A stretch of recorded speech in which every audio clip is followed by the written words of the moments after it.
Onyx sendiri sekarang, apakah mereka bisa ngedrag gamenya sesuai dengan rencana mereka? Karena mereka membakar Uranus yang berarti mungkin mid game akan menjadi senjata utama mereka. Meskipun secara draft yang lainnya juga nih, mereka bisa main di early game. Mereka punya Selena, mereka punya Kalea, mereka bisa main combo di sana. Ya ini bakal jadi menarik banget. Langsung saja menuju ke dalam Land of Dawn antara Onyx versus EVOS early game yang akan sangat menarik pastinya ngelihat Yipi yang secara hero tadi lumayan dibatasi pergerakannya di drafting. Tapi ya Iritel pada dasarnya akan punya mobility yang sangat kuat di dalam Land of Dawn. Iya, Iritel ya. Kalau Iritel memang butuh item juga. Dan kemarin dari itemnya Husklow Windtalker dulu baru Berserker ya. Item yang 3 biasanya kan Husklow Berserker. Iya. Tapi sekarang lebih mencari extra movement lagi nih biar pasif dari Iritel juga cepat buat terisi. Jadi di bagian bawah nih Glue seru banget lawan Uranus, pastinya panjang ya itu. Gak ada habisnya juga tapi team fight. Wah bakal dipaksa sepertinya di awal-awal seperti ini. Output damage lumayan banyak bisa di-deliver dengan baik. Tapi begitu pula untuk EVOS. Mereka berhasil nge-deliver damage ke arah pause. 1 roamer hilang. Ya terlalu dalam juga ya. Karena di bawah menit yang kedua masih ada defense yang harus terpotong tadi. Dan damage yang cukup besar bisa disumbangkan dari Parsha. Dan Chef bermain dengan Suyo, sebuah hero yang memang bisa punya damage besar di level 3. Tapi kalau sampai nyebrang-nyebrang seperti itu harus berhati-hati masih ya. Di bawah menit yang kedua. Nanti setelah turtle muncul baru deh. Kalau kita bicara soal nyebrang ya lebih enak karena defense-nya masih ada juga. Iya, so ini turtle yang pertama akan mempengaruhi cukup banyak hal, terutama ke arah kedua belah jungler dan juga ke arah objektif pastinya. Tapi sedikit surprise akan langsung diberikan menuju ke serang awal. Output damage-nya masih bisa sedikit ditahan, bahkan mereka bisa kembalikan keadaannya juga dengan 2 pemain yang sudah hilang. Wah, itu sangat cepat sekali yang terjadi, bahkan turtle langsung terbuka juga dan EVOS mereka seakan-akan punya jalan tol untuk mendapatkan turtle ini tanpa hambatan sama sekali. Bahkan waktu Navilera mendekat. Wah bakal dipaksa lagi satu Federal Strike yang sangat annoy dan masih mau coba. Ash akan tetap mendapatkan karya turtle tapi pertukaran at least bisa dilakukan oleh serang Livy. Yap, ada lagi ya pertukaran yang sedang terjadi tadi. Karena memang kelihatan kayak dari Livy-nya pun meskipun dia bisa masuk, dia nggak akan bisa untuk mencegah juga pengambilan dari turtle tadi. Dan untungnya ada satu yang tumbang tadi dari EVOS, namun flicker harus dibuang juga oleh Livy. Terlalu banyak resource ya yang terbuang sia-sia kalau boleh jujur. Karena 4 poin kill dan turtle ini udah jadi keuntungan yang berlimpah banget. Dari awal kayaknya Onyx sadar kalau mereka kalah kuantitas. Mereka juga mungkin dalam tanda kutip geraknya udah benar-benar terbaca.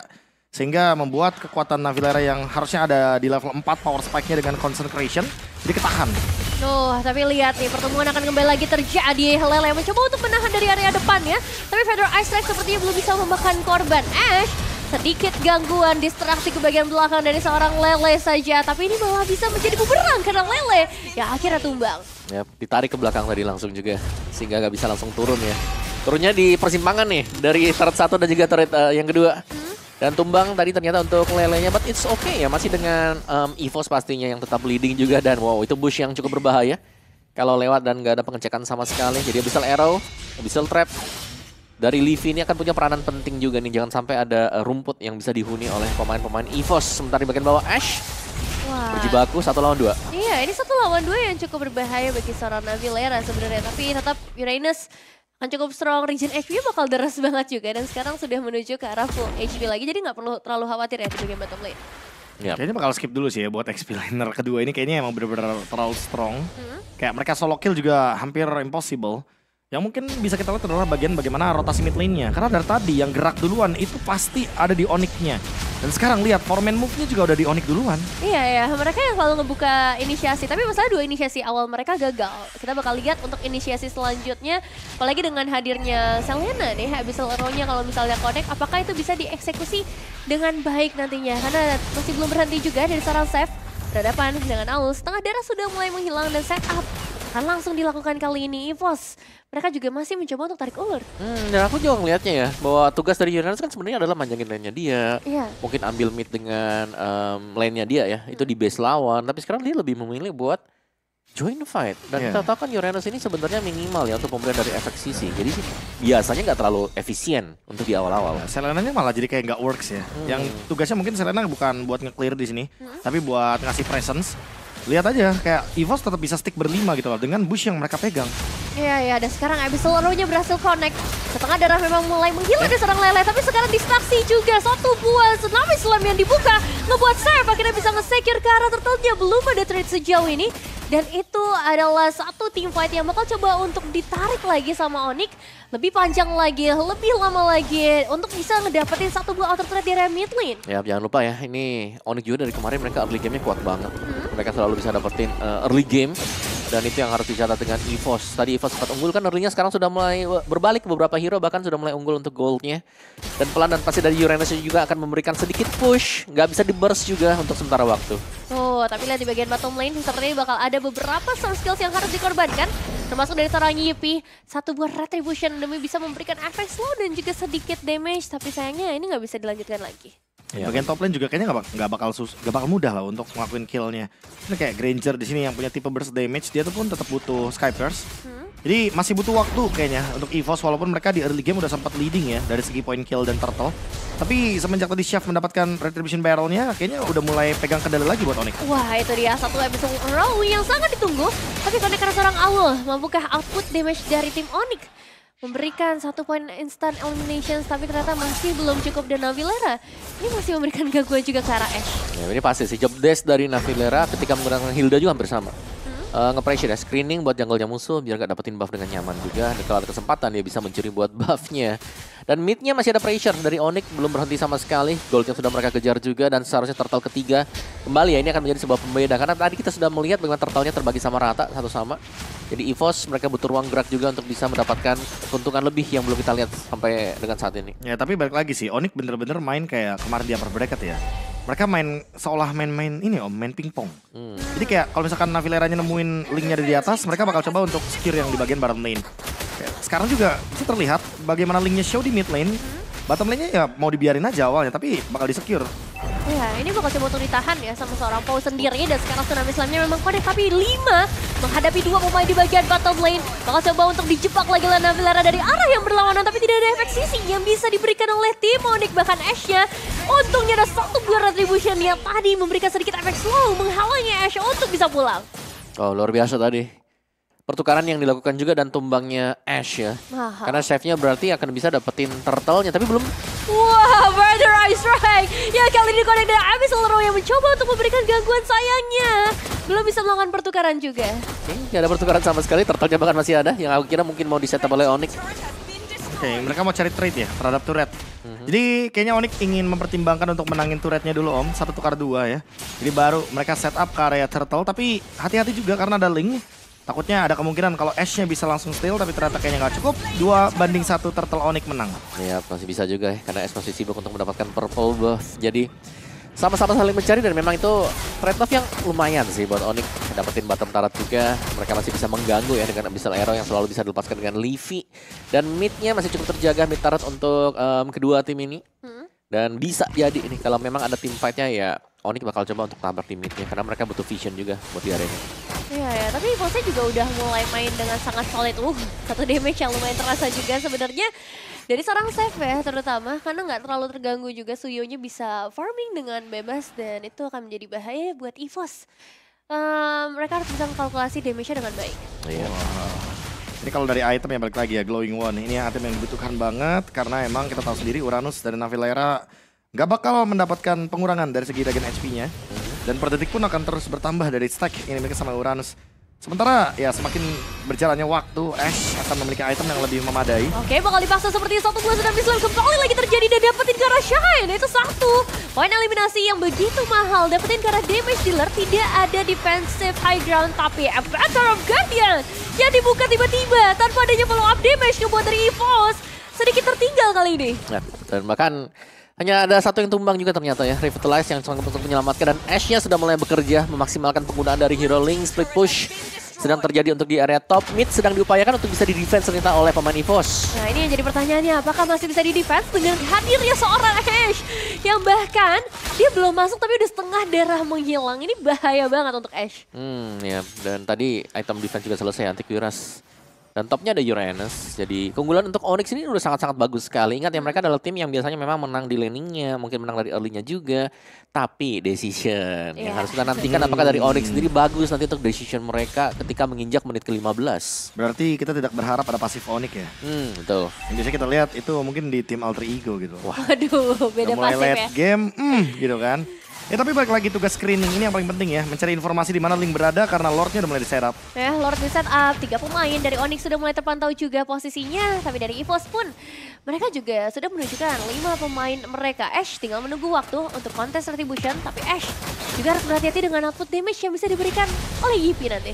Oke, masih dengan dancing di area Lord. Dari keduanya juga saling poke satu sama lain. Sebenarnya kalau kita bicara soal poke damage ya, Onyx ini lebih besar pasti. Mereka punya Selena plus trapnya dia. Jadi bisa nyicil juga kalau kena pasti besar damage-nya karena gak ada efek-efek heal nih yang bisa dimainkan kecuali Revitalize. Ya, Purify juga cuma ada 2 nih ya. Jangan sampai kena lelenya di timing yang tepat gitu. Iya, dan hadirnya Navilera ini benar-benar ngebuka jalan ya, ngebuka informasi, ngebuka map bagi teman-teman dari Onyx. Atau bahkan dengan hadirnya Pou juga yang sama fungsinya. Tapi sekarang sudah mulai maju lagi dari seorang save damage yang harus mulai diwaspadai juga. Fancy Nancy dan juga Shine yang akan menjaga posisi. Dan apakah ini waktunya untuk mereka melakukan kontes karena Lord HP sudah mulai terkuras habis. Abyssal Arrow demi Abyssal Arrow tidak henti-hentinya diberikan juga oleh seorang Livy. Dan sekarang dari Owl akan menunggu timing yang tepat juga untuk membuka AOG-nya. Letter of Guardian yang mungkin akan menjadi penghalang dari itu dia Save yang pasti berhasil secure karena Lordnya bahkan secara teamfight ada satu buah output damage maksimal dari Fancy Nancy yang sayangnya akan membuat Fancy Nancy tetap tumbang. Posisinya tidak terlalu baik dan Shine akan melarikan diri dengan satu buah Wish by Wish sebagai ladies last standing terakhir. Wah gila, Chef lagi-lagi ya, triple kill. Dikoleksi oleh dia, memenangkan juga untuk semua duel dari Onyx. Point kill tidak jauh sama sekali, tapi objektif. Onyx mereka berhasil untuk mendapatkan begitu banyak advantage tadi dengan sebuah team fight dan dengan sebuah Lord yang sudah jatuh ke tangan dari Onyx itu sendiri. Blade Surge yang ofensif ya. Biasa kita lihat kalau misalkan Suyo ya dashnya buat escape aja. Tapi sekarang lihat bonusnya bisa mendapatkan base turret dengan gratis. Ya, itu sangat gratis karena Lord masih jalan buat di area top. Bakal coba untuk ditutup dulu. Hati-hati, tapi soft blade dari seorang Ash ini bisa menjadi pedang bermata dua. Tapi emangnya masih bisa escape dan masih ada cover yang bagus dari 4 pemain lainnya. Yep. Itu dia, masih ada Lord juga. Jadi masih ada wave spore minion juga yang akan berjalan. Minimal di mid ya. Jadi mereka harus bisa melakukan defense di sana. Ya, beda kuantitas memang karena kaliannya juga masih menunggu dari bagian belakang sedang berjalan. Tapi dari Onyx setidaknya mereka ingin menjaga pressure-nya supaya tidak berhenti. Feather Eye Strike dari seorang Shine ini akan menutupi jalan Onyx untuk bisa lebih dalam lagi. Oke, harusnya ada sedikit reset yang sudah terjadi juga Onyx. Mereka akan kembali mundur ke belakang. Melvic Roar selesai oleh Chef. Dan ini berarti untuk damage-nya dari Suyo sendiri sudah cukup besar. Sementara EVOS tadi, mereka cukup bisa lah mengimbangi di early game. Tapi ternyata untuk sebuah team fight atau begitu banyak team fight yang kita lihat dipegang dengan Onyx. Iya, secara output team fight yang berhasil mereka deliver dengan baik, decision-nya sejauh ini juga cukup tepat. Tapi apa nih rencana selanjutnya dari Onyx? Maukah mereka memaksa lagi bagian bottom lane ya? Melihat memang ada 5 pemain di sana atau ya stay aja supaya pressure-nya tetap gak lepas. Ya sebenarnya dari Onyx mereka harus waspadanya tuh split push link. Mereka harus bisa melihat ada di mana linknya karena kalau sampai dibiarkan pasti akan bisa manjangin sebuah lane kan. Dan Onyx menurutku adalah salah satu tim yang lumayan mudah buat terdistract. Kalau ada yang melakukan split push. Tapi kalau aku bakal ngejawab dengan 3-2 sih Om di sini posisinya. Even mungkin menangin laning jauh ya, tapi kan ini ada Kalea Iritel. Jadi siapapun yang terkena Tsunami Slam udah pasti bakal terpaksa ya bisa mengeluarkan ultimate termasuk juga dengan Tempest of Blade. Dan di tim fight Lord tadi juga kita udah melihat Ash itu cukup terlambat satu langkah ya sebelum adanya Chef yang mengamankan Battle of Retribution di Lord.